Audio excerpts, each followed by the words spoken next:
Hey everyone, let's go through one more example of converting ERDs into actual relational databases. This time we'll do the student registration system example that we created in the previous ERD chapter, but I also want to take it a step further and improve the normalization of this ERD, and you'll see why and how when we get to that point. For now, go ahead and just open up Access, and let's create a new blank database. We'll call it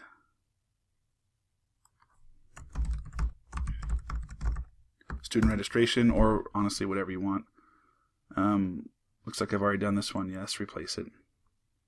Okay, so once again we've got our table sheet view here.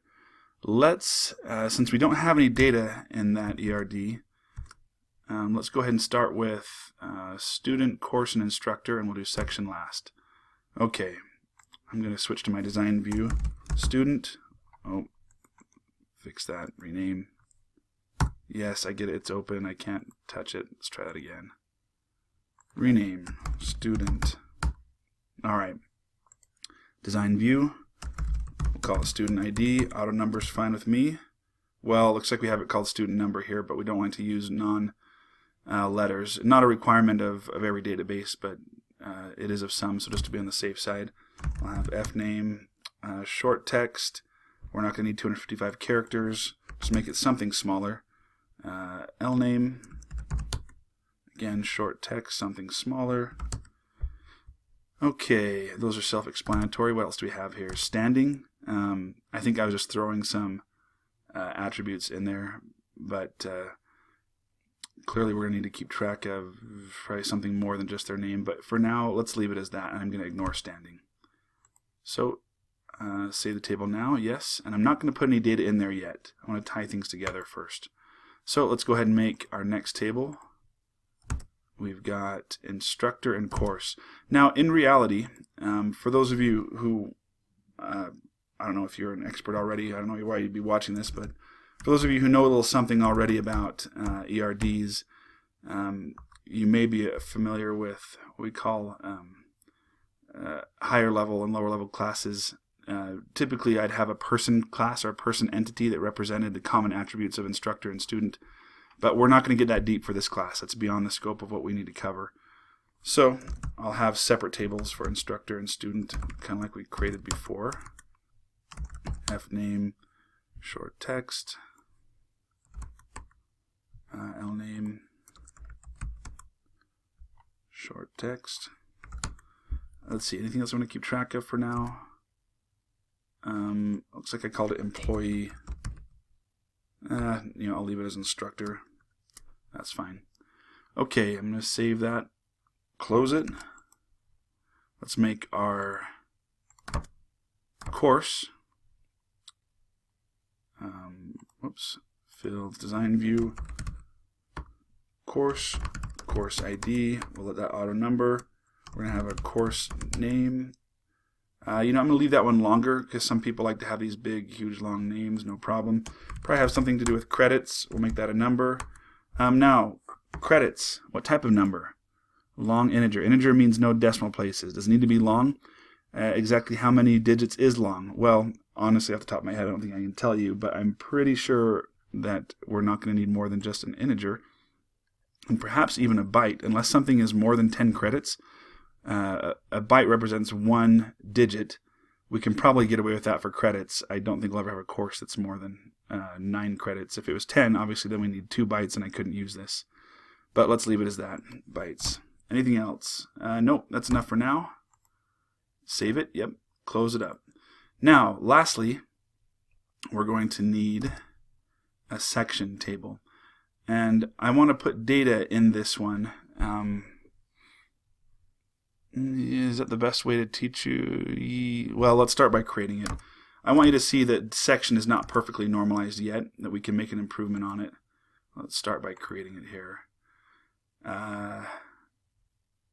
Table 1, section, okay, section, ID. Okay, and we have other things here. Time, classroom, semester, year, and then a bunch of foreign keys. So time, we'll call this one a date time. Classroom, typically a number, but maybe not. Who knows? It depends on the building. So I'm just going to make this as a very small 10-character text. Building. Also short text. I guess building names could be fairly long. Oh, I don't have building in here. I'm sorry. Semester. So classroom would probably include both the semester and the building. So let's leave that as something a bit longer. 200. Semester is going to refer to fall, spring, summer, that type of thing. So we'll keep it as a short field size, like 50-ish. What else do we have? Year. We can make that an integer. Whoops. Oh, year is a reserved word. So we can keep it, it says, as year, but later on when we do queries, we're going to have to make sure that we use these special brackets around it because it's a reserved word. That's fine. We'll leave it as year. No big deal. Let's make that a number. Probably doesn't need to be a long integer. It won't have decimals, so it can be an integer, but it probably doesn't. I bet this will cover 4 characters for a year, or 2 if we just want to abbreviate it. Okay, so if you remember from the last video, the difference between, or one of the differences between implementing an ERD and the actual ERD is that although occasionally we won't list all foreign keys in an ERD, I know we did in this example, and I did that to make sure that you understood it well. However, in practice, oftentimes people will just simply omit foreign keys because it's assumed if you have a one-to-many relationship that you take the primary key from the one side and make it a foreign key in the many. So oftentimes people will just leave it out. Similarly, if you have a many-to-many relationship, I'll ignore those examples. If there's a many-to-many relationship, oftentimes ERDs will omit the association class or linking table between the many-to-many relationship in a real ERD. Anyway, neither of those are the case here with this example, but I just want you to know that if you get an ERD that you need to convert to a database and it has omitted these, you need to think through it and make sure that you know to put them in yourself. So since we have 3 one-to-many relationships, we've got to make sure to put in these foreign keys. Course ID, number, can be something pretty small, integer. Let's see, student ID, number, similar, let's make it something small, integer, and instructor ID, number, integer. Okay, so now let's go ahead and create some relationships among these tables. So I'm going to close these out. Let's go to our database tools, relationships tool, and hold down Shift, arrow key, select all those, add them. Remember, if you didn't get them added and you close that little field, you've got this show table. You can bring it back up to add them again. I can right-click, hide something if I didn't need it, or I can click it from here and drag it on if I did. Let's put section in the middle, and these other ones all around it, and expand section a bit. And let's create some relationships, or at least try and see if it gives us any trouble. So I'm going to click and drag like we did last time, course ID to course ID, and say, once again, enforce referential integrity, meaning make sure that anytime someone adds a section and they put a course ID in there, there must be a corresponding course ID in the course table, otherwise don't let them add the section. Great way to make clean data. And we get this error right here. Relationship must be on the same number of fields with the same data types. Okay, good. A lot of you end up getting this when you're trying to reduce the size of your fields, and I wanted to point it out so you know how to fix it. So hit OK. Let me tell you and show you exactly what this is saying. I'm going to close this window. Yeah, save it as is. And let's open up section. Now, I was trying to be good and not make this field any bigger than it needed to be. So I made it an integer, thinking that, well, I'll never have so many courses that I'll need a long integer. Well, here's the problem with that. If I go into course, go to design view, and look at course ID, and I would think, okay, here it's a long integer, and section it's an integer. This is the error that it was referring to before. It says, hey, those have to be the same field size in order for us to match them up as a primary key, foreign key relationship.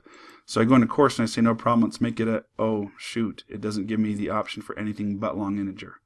So what that means is I'm going to have to come back to section, and even though I think integer is going to be long integer is too big, my only option is to go back and make it a long integer again. So no big deal. Save that, and let's do that for each of these. Student ID, long integer, instructor ID, long integer, so we don't have that problem again. So if you ever see that error, hey, we've got 2 different data types, you can't match those up, that's what it's referring to. So let's close those out now. Go back to database tools, relationship. Let's match up course ID to course ID, enforce referential integrity, create, and there we go. Now, once again, remember, you'll see that database diagrams, different database tools or relational database management systems, different ERD notations they all look pretty similar, and sometimes they'll vary in notation, but it's not so much that you won't be able to adapt and use it. So here, infinity symbol means those crow's feet that we used in Lucidchart. The number 1 represents that 1 tick mark. Notice though, in Access, it doesn't show minimum cardinalities. Some do, some don't. I wouldn't worry too much about it. Let's go ahead and take instructor ID, match it up, enforce, create. Student ID, match it up, enforce, create. Okay, now this has been created, let's save it, close it out, and start trying to put some data in. Let's start with section, and you'll see the problem we run into here. Time, I want to make this section is going to start at 9 a.m. in, what do we meet in? Is it 150? I think so. Tanner Building. Semester, we call it winter here. Most schools call it spring. Let's say this is 2018. Course ID 1 for student 1 and taught by instructor 1. I try and leave that field. It says, whoa, whoa, whoa. You cannot add or change a record because a related record is required in the table course. Okay, it started with this one right here. It says there is no course 1. All right, fine. How do I get out of this data right here? Well, none of this data has actually been committed yet. Data isn't saved in Access or in a database management system until you try and leave the row that you're on. So when I hit right, it goes over here to this empty field. If I hit left, it'll let me go that way. If I try to hit down, that's when it tries to save and commit the data, which is why this error comes up now. So what I have to do is hit escape and lose all of that data. And then I have to go over here, I'll start with course, and create a new course name. We'll call this one Accounting 200, 3 credits.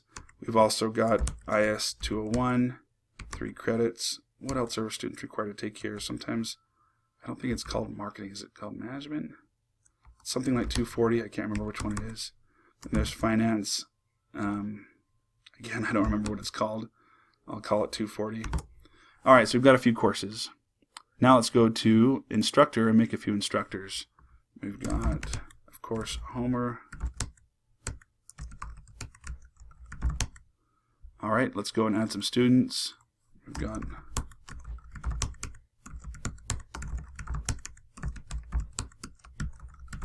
okay. Have some data, have some instructors. Let's leave them open. Let's go back to section now and put in my time once again, and notice what happened here. My auto number filled section ID moved on to 2.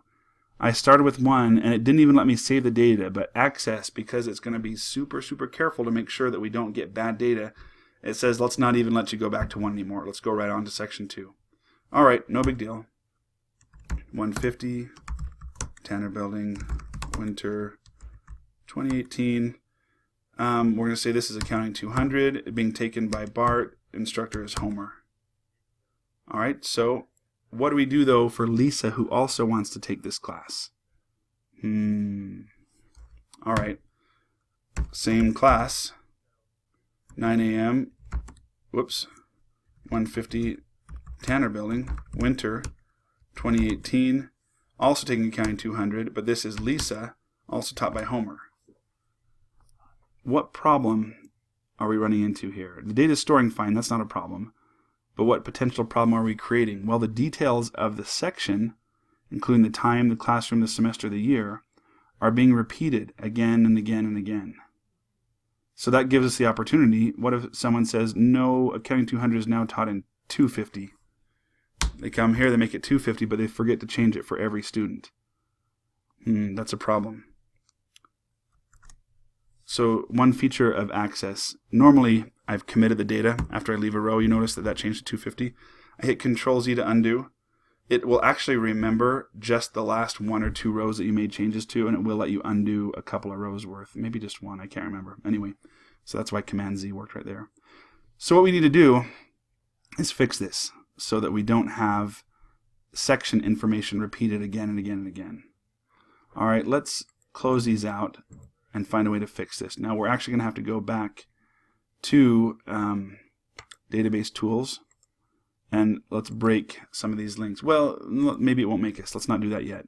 Let's make a new table to solve this problem. Let's make a new one called section, and let's change the name of this association class or linking table so that it represents an instance of a student being registered in a section of a class taught by an instructor of a certain course. All right, let's go to create table, and I'm actually going to make sure, I want to rename this one first. Let's change student, no, sorry, not student, section. Let's rename this guy to, again, it's this, let's call it, it's an instance of a registration. Someone being registered for a class. And then table 1, let's call this one section. And this one will have section ID. This one will have section number. And this will be a number. And it can be very small. We can have more than 9 sections, so we better make it an integer. Let's give this section a semester short text. Let's give it a year. Yes, we know it's a reserved word. Yes, regular integer is fine. What else did we have in our previous table? We had classroom, semester, year. Okay, so let's give this thing a classroom. All right, something, well, we'll leave it at that. That's fine. Okay, save this guy. Let's go back to registration now. And let's remove out of here the fields that are now going to go in the section table. Design view. Oh, did we get time in section? I don't think we did. No, we didn't. Let's put it right here. Okay. Date time, there we go. Save, close it up. All right, registration, let's get rid of here the things that are now going to go in the section table. All of these things. Well, let me delete all of them at once. Yes, it will. There we go. So, we've got section with that information now. Let's add some sections in here. Do we need, I'm wondering if I really need a section number different from, no, yeah, I do, because different classes have different sections.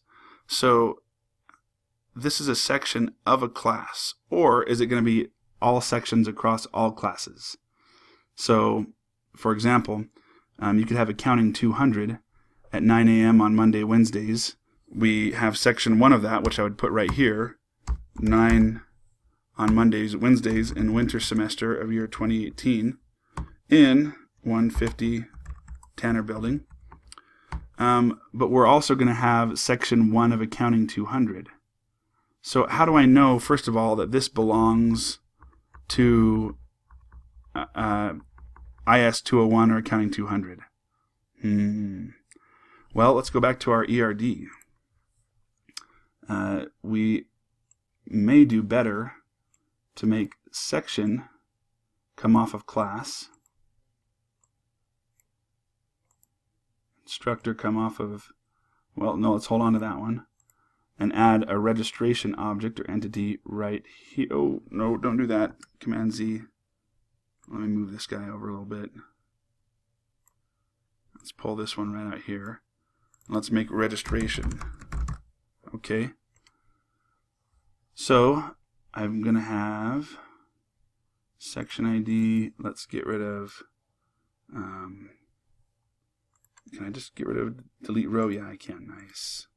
Delete row, delete row, delete row. And I'm going to put, actually, I'm going to call this one section, since this one has the foreign keys and this one registration. Put this, no, don't do that. Move this guy over here.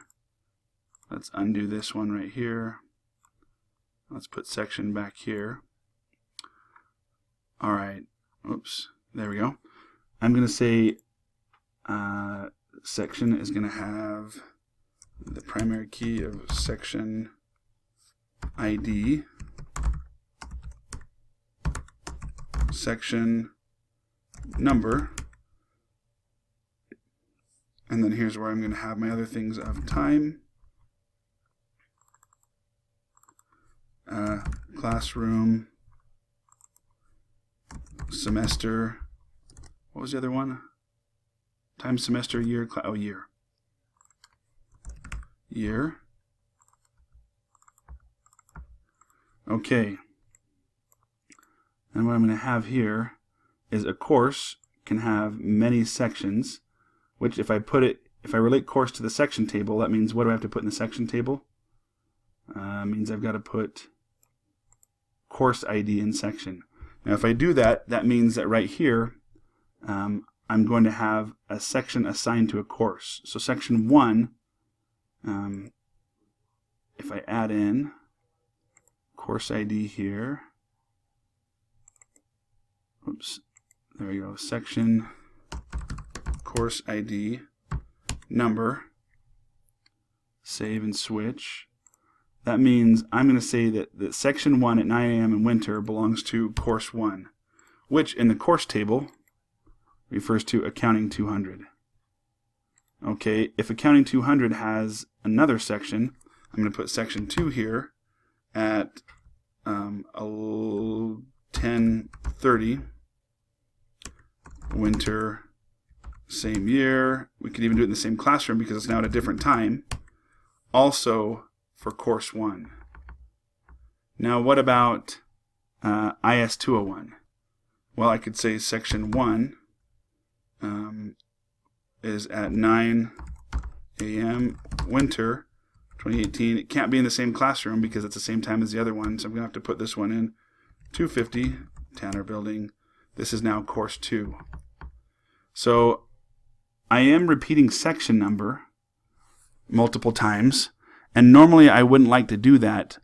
However, a number is the smallest, one of the smallest data types, so it's not a big deal to have to repeat that.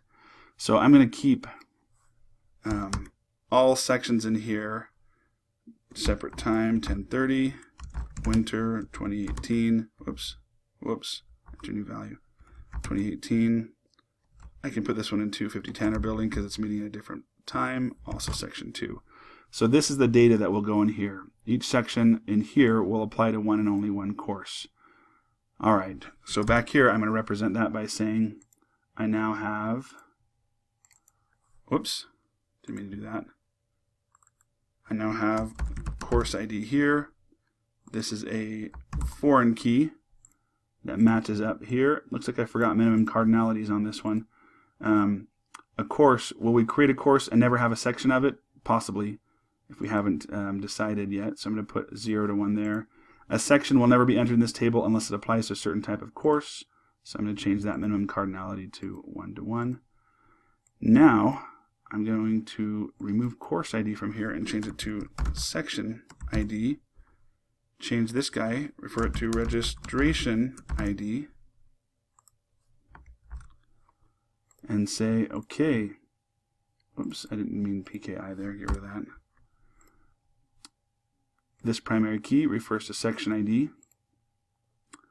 Instructor still refers to employee ID. Student refers to student ID. So now, okay, I still have 3 foreign keys in here, but I also kept a artificial key, registration ID. So back here in my data, section's got a section ID. This is the section number that appears in the registration system. This is the course it refers to. And now each course is still listed once, and each section, I list the time and date for that section only one time. Whereas before I was listing 9 a.m. winter 2018, 150 Tanner Building, section 1, for accounting 200 every time for every person who is registered in that system. So here in registration, yes, say that table. Let's make the appropriate change here. Registration is now going to have not course ID, but section ID. And this one's going to be called registration ID. That looks good. Yep, save it. Registration ID, let's stretch that out. We got to make sure these are all going to match up. I think they are. Let's go to our database tools, relationships window. Let's pull our new registration table in here. And look how it remembered. Here's how things were mapped up before. Very smart of it. I'm going to pull this one off. Yep, delete that one. Oh, I forgot I got to close out. It didn't save it before because I got to close this window out before it'll let me delete a relationship. Delete. Yes, permanently remove it. Throw a section in there. Student registration, instructor, course ID matches to course ID, enforce referential integrity, section ID matches up to section ID, enforce referential integrity. Now, I've made it definitely more complex with another entity, but the advantage of this is I no longer repeat all of this information every time a new student is registered in a section. Now, let's put a little bit more data in here, or try out the data. Let's go to course. Notice I can open this up and it shows me every record in the section table of that course. And in section 1, it shows me every instance of a student being registered, registration ID with 2 different students, for that particular section. Notice I click on this one, I've got nobody registered for section 2. Well, I can come in here and I can add that. Let's say section 2. And this section ID refers to not the section number that appears in the course catalog, but the unique identifier of every row in this table. So, section ID 2, that is section 2 of Accounting 200. I've got Maggie signed up for that one, Marge teaching it. I put that record there. I come back here and let's reopen this table for course. And now I have Accounting 200, 2 sections. Still have Bart and Lisa registered for Homer's class, and now I have Maggie registered for Marge's class. Now, I haven't even finished normalizing this table. I still have problems with repeated data. For example, here in the section table, I'm repeating time again and again and again. I'm repeating the name winter semester again and again. Year, classroom. I can, if I want to completely normalize this, I would need a separate table for classroom, for maybe even classroom number and name. I need a separate table for section times for semester names. We're not going to go that far in this class, but I just wanted to show you how you can continue normalizing databases even further and further by constantly pulling data out like winter, replacing this with a number for a semester ID, and storing the names fall, spring, winter, summer in a separate table. All right, that is our student registration system implemented in Access. Again, here's my final diagram. Good luck in the next chapter on queries in SQL.